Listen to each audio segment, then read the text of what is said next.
កាលពីសប្តាហ៍កន្លងទៅនេះឯកឧត្តមអុកញ៉ាវិជ្ជបណ្ឌិតគួយមេងលី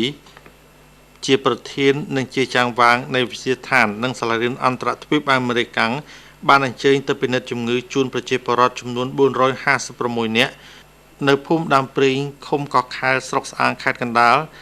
និងបានសម្ពោធដោយប្រើប្រាស់នៅផ្លូវលំមួយខ្សែ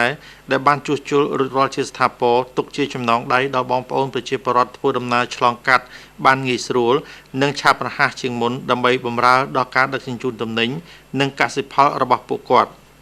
ឯកឧត្តមអុកញ៉ាបានប្រាំផ្ញើដល់ប្រជាពលរដ្ឋទាំងអស់ត្រូវចេះគោរពស្រឡាញ់រាប់អានគ្នាចេះជួយគ្នាសាមគ្គីគ្នានៅក្នុងគ្រួសារនិងសហគមន៍កុំប្រើអំពើហិង្សាកុំលេងល្បែងស៊ីសងគ្រប់ប្រភេទកុំសេពគ្រឿងញៀនដែលនាំឲ្យខាតបង់សេដ្ឋកិច្ចគ្រួសារនិងប៉ះពាល់ដល់សង្គមជាតិឯកឧត្តមអុកញ៉ាបានមានប្រសាសន៍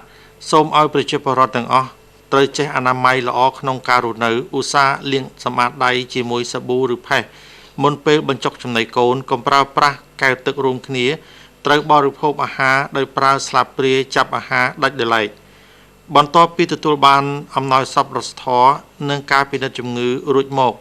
លោកខួកវ័យមេភូមិដើមព្រីងនិងប្រជាពលរដ្ឋទាំងអស់បានសម្ដែងនៅអំណរគុណយ៉ាងជ្រាលជ្រៅចំពោះឯកឧត្តមអុកញ៉ាវិជ្ជបណ្ឌិតគួយមេងលី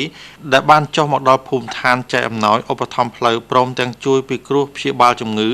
និងផ្ដល់នូវអនុសាសន៍អប់រំល្អៗដែលជាទុនមួយដ៏ប្រសើរសម្រាប់ពួកគេក្